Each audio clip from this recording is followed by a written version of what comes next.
Cristóbal, gracias por tomarte un ratito en medio de tu taller de mapping para conversar un poco. Primero quería preguntarte, o sea, que conversemos de la experiencia, de un poco describir la propuesta del taller que viniste a hacer. Como eso, la propuesta, la idea, el objetivo.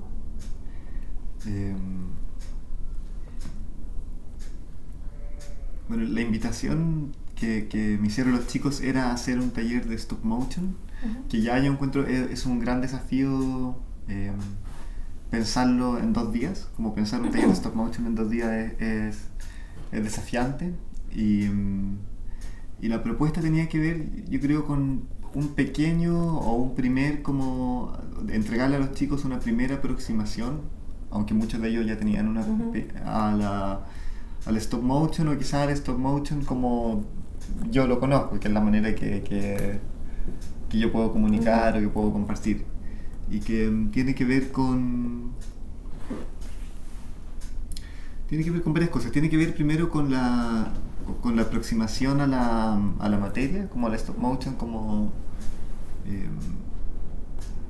una forma de transformar la materia.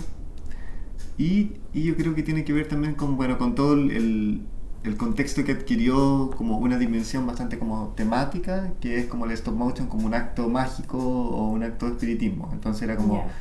Me pareció divertido hacer que literalmente el taller fuera eso, fuera un acto de espiritismo, porque la animación en sí lleva a eso desde su inicio, como les contaba a los chicos en el taller, desde esta primera animación stop motion o una de las primeras de Starevich, que este acto como medio de magia negra de darle vida a los cadáveres de unas cucarachas. Entonces, y la palabra misma animación ya conlleva como de todo ese como atributos como de magia negra o magia o espiritismo o animismo. Entonces era como vincular la técnica con ese mundo, como ese era un poco, y también una experiencia muy muy concentrada, de concentración en estar transformando algo, pasar por esa experiencia de estar dándole vida a algo, y como cuando uno deja de... O sea, a mí me pasa cuando estoy muchas horas en el trabajo animando, y de alguna manera me pasaba también, me acuerdo cuando jugaba los primeros juegos de computador, cuando aparecieron los computadores en mi vida, así, no sé, de haber tenido 10 años, 11 años, y jugaba Doom, y de repente me daba cuenta de que mi mente había de alguna manera como traspasado a otra dimensión, algo así, y estaba en la dimensión Doom, o en la dimensión, no sé, no me acuerdo, Wolfenstein o cualquier otro juego. Y con la animación me pasa un poquito lo mismo, que a veces como me concentro en estar moviendo cierto personaje o cierta montón de cosas, y de alguna manera uno se transforma en ese acto o en esa cosa. No, en relación al ejercicio que propusiste, que a partir de una mochila que supuestamente Daniela se encontró, que puede ser verdad o puede ser mentira, sí. Yo no quiero saber, que es de una niña que se llamaba Lucerina, por lo que sabemos, por las cosas que se encontraron adentro, lo que decía su cuaderno, y a partir de todas las cosas que estaban adentro de esta mochila perdida, que no sabíamos muy bien o sea, para qué las tenía ni nada, a partir de eso intentar construir un personaje, intentar construir una historia. Entonces yo te quería preguntar como este objeto en el fondo como detonador de un ejercicio de creación. ¿Siempre usas cosas así en tu trabajo? Siempre usamos con Joaquín o con la gente con la que trabajo, usamos juegos de rol. Siempre jugamos juegos de rol. Para mí es muy como algo, como una gran lección del poco tiempo que llevo haciendo arte. Es como el arte es juego. Como la única diferencia para mí, me acuerdo, yo jugaba mucho, no jugaba mucho, mentira. Jugué un par de veces juegos de rol como cuando era un adolescente o niño. Mi hermano era como un gran fanático de este tipo de juegos, Dungeons and Dragons, este tipo de cosas. Yo jugué un par de veces esto y me frustraba mucho, que yo sentía que pasabas toda una tarde, no sé, o todo un día, 10 horas jugando a esto, yo sentía como acá hay una gran energía creativa invertida, como esto es un acto muy creativo, sin embargo cuando te ibas a tu casa te ibas de alguna manera con las manos vacías.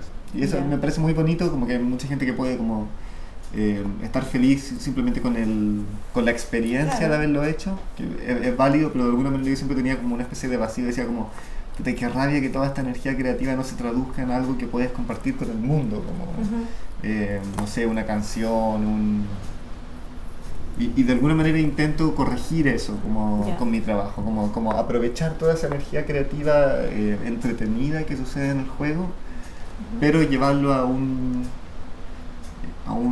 mundo como a un acto creativo en el sentido de entregarle algo nuevo al mundo, que aparece una cosa que antes no existía este cortometraje o este acto de invocación de Lucerina, y ahora sí existe, como entonces estuvimos jugando 2 días jugando un juego y tenemos algo que mostrar, que fue el resultado de este juego. Y así lo hemos hecho, muchas veces nuestros trabajos son, jugamos a ser artistas, jugamos a ser otros artistas. ¿Cómo qué, por ejemplo? Por ejemplo, tenemos, para mí esto también partió con, es divertido que estemos ahora en Chile hablando de esto, pero me acuerdo, yo estaba en Holanda hace muchos años, en una residencia, en una especie de programa de posgrado muy intenso y que de alguna manera hacía como trizas en la autoestima de todos los participantes que estábamos ahí y nos intentaban como quebrar de alguna manera. No sé por qué hacían esto, era un método que tenían estos holandeses bastante loco, pero también era bastante funcional porque al final de esta experiencia de 2 años todos salimos de alguna manera con una piel de rinoceronte, como debo decir, como te da lo mismo lo que otros piensan de lo que estás haciendo, y era como una especie de entrenamiento militar del arte. Y me acuerdo haber estado como muy deprimido respecto como al hecho de ser artista o como muy apestado, como diciendo como ¿quién soy yo? ¿Por qué estoy haciendo arte? Como quisiera no ser yo el que hace arte, y pensé, puta, pensé en ese momento, me gustaría ser un burócrata, como que preferiría ser un oficinista fome de alguna oficina estatal, bueno, o preferiría ser como alguien plantando papas en Chiloé, me acuerdo que pensé eso, antes que ser, y de repente pensé, puta, no, antes que estar haciendo las películas que yo estoy haciendo, ¿cachai? Como me parece tan tonto esto que estoy haciendo, de repente pensé, pero quizás puedo hacer las películas que haría esa persona que está plantando papas en Chiloé, o puedo hacer las películas que haría un oficinista raro en Santiago. Entonces partí un poco por ahí, fue como una especie de epifanía para mí, como ese momento fue como wow, esto es realmente liberador, es muy tonto, ¿sí? Es muy tonto, pero los escritores, tú eres escritora, por ejemplo, hacen eso todo el tiempo, crean un narrador, no son ellos los que escriben, está la figura del narrador, ¿sí? O sea, si yo leo un libro de Bolaño, de una especie de cura fascista, no es que Bolaño sea un cura fascista, sino que él está creando este personaje que escribe. Pero en el arte y creo en el cine no es tan común. Y para mí fue un gran descubrimiento, que no era ningún descubrimiento obviamente para el mundo, pero para mí esto del juego, de ser otro en la creación, fue un gran descubrimiento. Olvidé cuál era tu pregunta. Eso, no, está bien. Perdón, tú me decís cuándo seguimos. Sí, lo que te iba a decir, me preguntaste por ejemplo por ejemplo en el largometraje La Casa Lobo que hemos estado haciendo con Joaquín en los últimos, Joaquín Cocina, que es mi socio, en los últimos 4 o 5 años, imaginamos que somos una productora en el interior de Colonia Dignidad. Es como si somos la productora que está haciendo las películas para Paul Schaeffer, como si Paul Schaeffer hubiera sido una especie de... Está inspirado en esto, obviamente esto quizás ni siquiera se perciba tan transparentemente en la película, pero el juego que a nosotros nos sirve jugar. Entonces somos como si Paul Schaeffer hubiera sido una especie de Walt Disney, como qué película hubiera hecho para adoctrinar a la gente de la colonia, y estamos tratando de hacer esa película. O hicimos otra serie de trabajos que se llama El Tercer Mundo, en el que imaginamos que éramos un fanático religioso, una especie de elegido que está creando su propia religión. Bueno, lo otro que quería conversar contigo, tiene que ver con el proceso de escritura del guión y también del storyboard. Entre las cosas que nos mostraste y algo de lo que nos intentaste transmitir también con el ejercicio es que, bueno, en tu trabajo el storyboard es algo muy simple, a veces un dibujo así como unas rayas, como una idea muy básica. Y también me llamó la atención la forma en que construimos el texto del trabajo que hicimos, el texto final, la voz en off. Porque, bueno, hay muchas formas de escribir texto, muchas formas de escribir un guión literario. Entonces, y particularmente me pareció que funcionó súper bien. Entonces quería preguntarte un poco como eso, como de tu método de escritura de guión y de storyboard. Sí. ¿O qué piensas tú respecto a ese proceso? Pienso que este fue un método que descubrimos un poco fortuitamente con Joaquín y con Nael Satala, que cuando empezamos a trabajar juntos hicimos un corto que se llamaba Lucía, fue nuestro primer cortometraje. Y lo que hicimos fue, teníamos una especie de texto que nos mandábamos por mail y fue creciendo y sin editar, como realmente, salvo que hubiera algo que nos molestara realmente de lo que había escrito lo otro, pero en realidad no, simplemente sumamos. Y después grabamos todo eso y hicimos como una especie de collage con esa grabación. Collage de palabras. Sí, y lo que yo encuentro que es muy bonito cuando uno está tratando de crear una voz que es más como la conciencia de alguien, como una corriente de conciencia, es que la conciencia funciona mucho más como muchas voces pensando al mismo tiempo, al menos la mía, espero no estar loco, que como una voz que va de un punto A a un B, en realidad es como A, C, D, Z, A de nuevo, como... Uno no piensa redactado. Cada uno no piensa redactado, pero uno escribe redactado, es muy difícil. Quizás si uno se sienta 3 horas a escribir, a las 2 horas y media, y la última media hora va a salir algo que es un poco más conectado con eso, pero es muy difícil sacar eso naturalmente. Creo que muy pocos escritores que yo he leído realmente lo logran. Pero cuando tienes 20 cabezas pensando, aparece eso, aparece como una conciencia mucho más fragmentada, disvariante. ¿Y siempre buscas escribirlo así como colectivamente los textos? Siempre he escrito colectivamente, la verdad. O sea, la mayor parte de las veces, sí. O sea, para lo que es que da más trabajo colectivamente. En realidad también muchos de los métodos... o sea, me interesa mucho hacer talleres donde el énfasis está puesto en un trabajo colectivo, precisamente porque el énfasis de mi trabajo, o sea, claro, es lo que sé mucho, creo, o sea algo de trabajo colectivo, sea algo de métodos colaborativos, entonces es algo que puedo como comunicar, entregar. Sí. Bueno, y respecto al storyboard, como me llamaba la atención, claro, estos dibujos que eran así como, casi como con un lápiz en una servilleta, muy básico. Y algo también que comentamos ayer, como de ocupar el tiempo en ir más rápido como al animar, a probar, a experimentar, más que quedarse quizás mucho rato desarrollando un storyboard súper lindo, súper detallado, sino como más irte, como introducirte y sumergirte con el material para improvisar quizás y dejar espacio también como para el azar.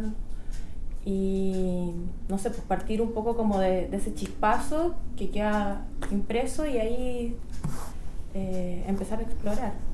Sí, yo creo que si hubiera sido un taller de 2 meses probablemente le hubiera dado una sesión o 2 sesiones enteras a hacer storyboard, pero al ser como que yo quería llegar lo más rápido posible a... no sé, hay algo que quizás tiene que ver con mi propia personalidad o con que yo nunca he aprendido a través de manuales y yo no creo mucho en ese aprender, como aprender escuchando a alguien. Creo que se aprende en la práctica haciendo un proyecto. Creo que la experimentación tiene mucho que ver con eso, como volverse experto en algo a través de la experiencia y no a través de un aprendizaje adquirido como un ladrillo que te pasa, sino que es como una construcción que uno va haciendo en uno mismo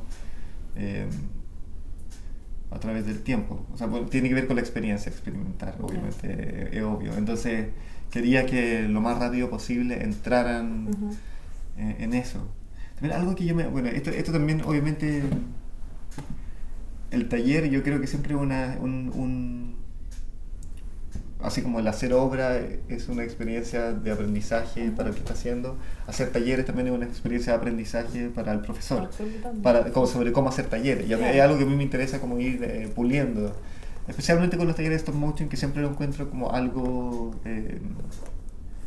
delicado. Como hay otro tipo de talleres donde me siento mucho más como a mi ancha, pero en los talleres de stop motion siempre me pregunto mucho cuál es la metodología. Y en este caso, claro, que creo que incluso podríamos haber hecho como haberlo acotado más para llevar la experiencia más hacia el estar con las manos en la materia, más que con la mente ocupada. Se saltó la cámara. Sobre un decálogo que leíste ayer, me quedó una idea dando vuelta. La imaginación es subversiva, porque en el fondo abre la mente a lo posible más que a lo real. No sé si puedes desarrollar un poco más quizás, o qué significa para ti esa idea. El decálogo no era mío, es de Smagmayer. Te puedo decir lo que significa para mí, o las cosas que a mí me evoca, claro. No sé lo que él habrá estado según pensando. Según tu experiencia.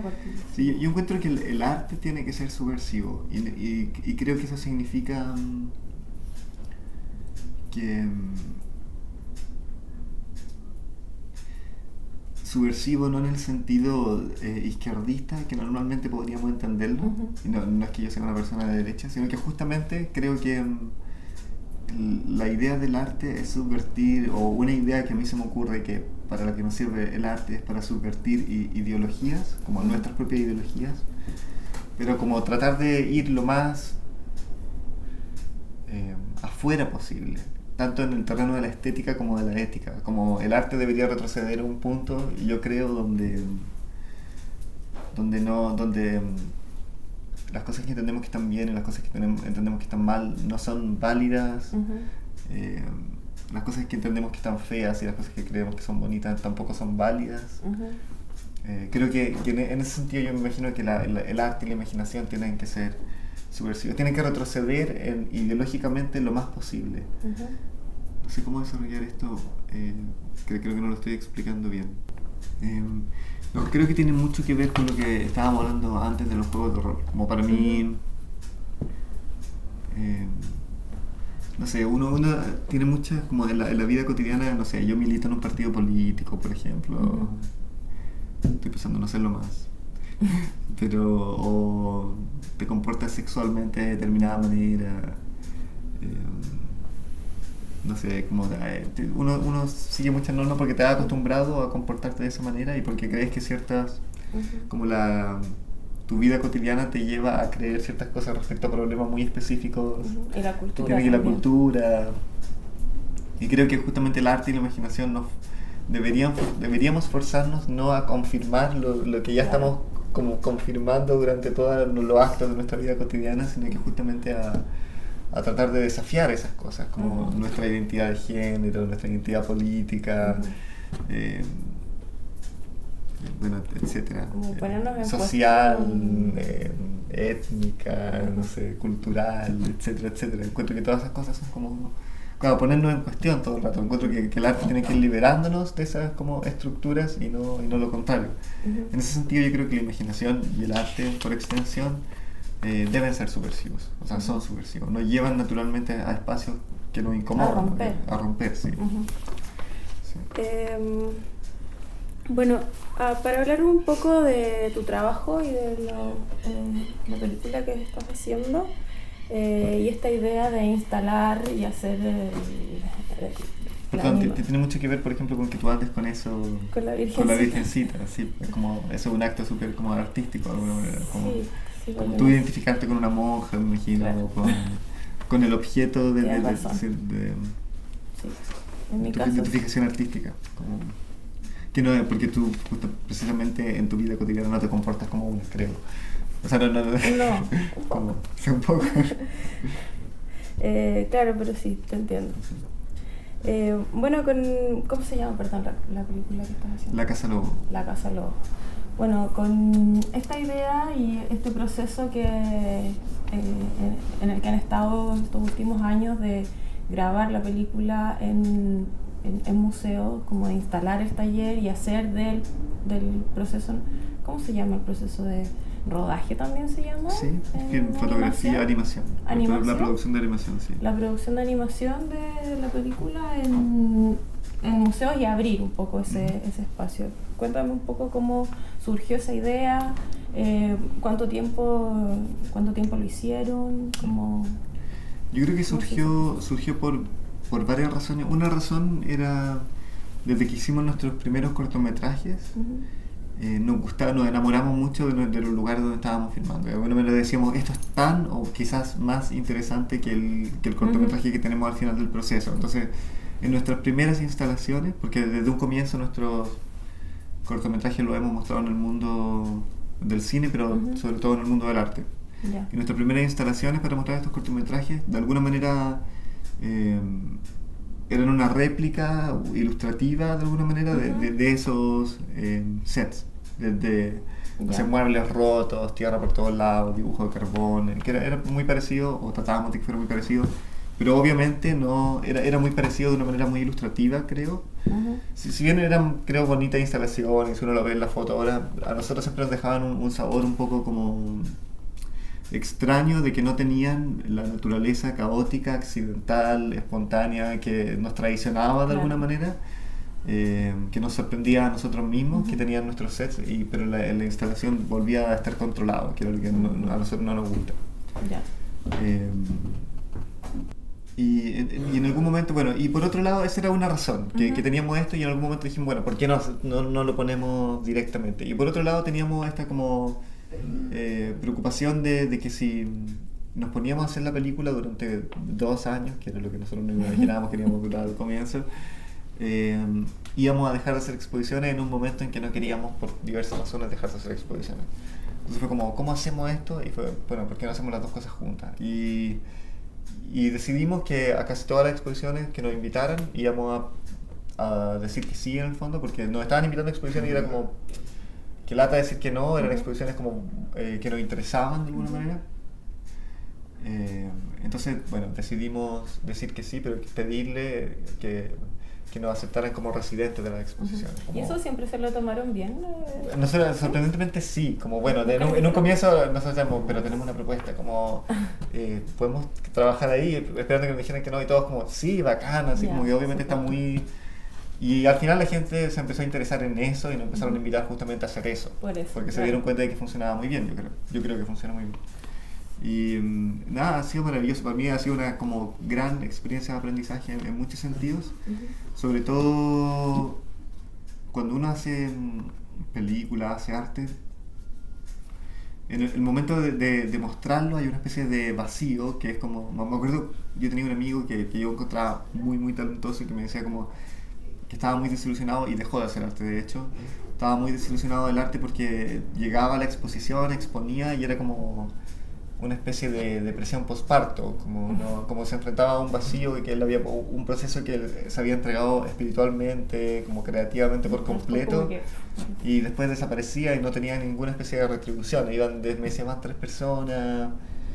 Con esto estamos revirtiendo un poco esa sensación, porque de alguna manera estamos conociendo exactamente la escala de la exposición, la escala de cada lugar de exposición, como quién va, cuántas personas van, que a veces es muy poco, efectivamente, pero se hace significativo porque tú estás ahí presenciándolo, entonces no es un número como, claro, a mi exposición fueron 100 personas, sino que bueno, fueron 100 personas, pero hablé con 80 de esas, claro. Como, y 3 de ellos me vinieron a ayudar un día a animar, ¿cachai? Entonces se vuelve mucho más... como la escala se hizo muy clara, como la escala de lo que significa mostrar tu trabajo, y eso ha sido como muy revelador, muy bonito.